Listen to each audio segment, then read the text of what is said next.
Connection Science is this research program that includes analytics for social good, things like the Sustainable Development Goals, and Trust Data is how do you build systems that protect privacy and give you measurements of the Sustainable Development Goals.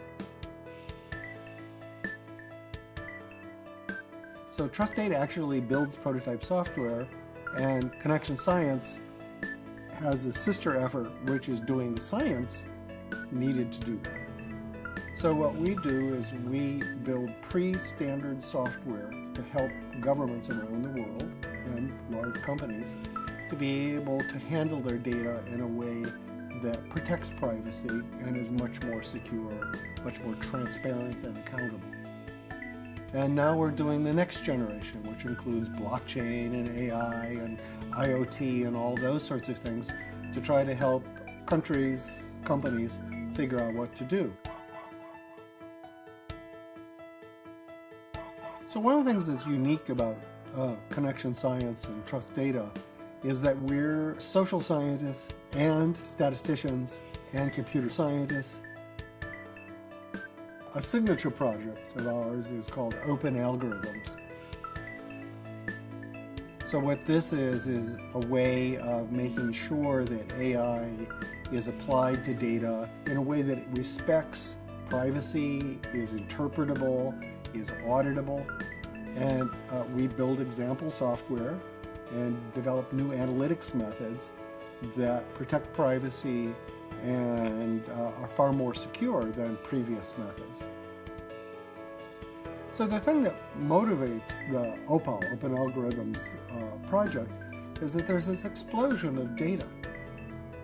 There's data about everything, everywhere. And of course that's important to be able to make cell phones work and payment systems and track infectious diseases and make the traffic run on time. But it's very scary too. I started the discussion at Davos at the World Economic Forum to try and address this and figure out if there's a win-win-win solution. And that discussion, fortunately, turned into the European privacy law. So the privacy law gives people rights over their data. And now what we're doing within that framework is we're doing various projects to demonstrate the power of it, to drive adoption. So for instance, I'm on the board of the UN's Sustainable Development Global Partnership for Data. And through that, we're using this framework to try and map poverty, map inequality, map other things that are part of the Sustainable Development Goals around the world. We do a fairly substantial number of national scale systems. We're actually building things for entire countries to help them with poverty, with development, with inequality. And it's not just developing countries that we work for. So that gives us access to the central mechanisms of government and helping them do their job better. You say, well, okay, so why do we need to incorporate that in government systems and civil systems? And the reason is, frankly, that the way the world works today is being driven by things like the census, which happens once every 10 years. The world changes so fast, though, that by the time you get to the next census, it's way out of date. And when you use these other sort of data sets, things that are out there, but are currently not used for the public good, like for instance telco data or bank data, you can begin producing things that are like the census, say once a week, for very low cost. And that's transformative because suddenly you can see if your government policy is working. And if you can make that data public, then all the different parties in the country can look at the same data and decide if they think things are going correctly or if there needs to be a change. And so what that does is that makes the grounds for a much more productive discussion among the different parts of society. We can do things like figure out whether policies are causing people to become richer or poorer. We can see whether they're causing social stress, which has all sorts of bad effects, or not. We can map places where there's much more likely to be segregation.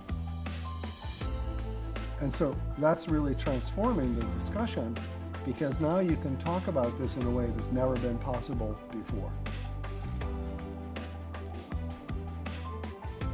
But there's another thing that's happening that's perhaps even more profound, and that is that the law and the government is becoming digital.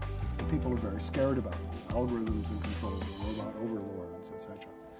And so what we're working to do is to make this something that's very human-centric. So an overarching sort of vision of where we're going is something that I call the human strategy.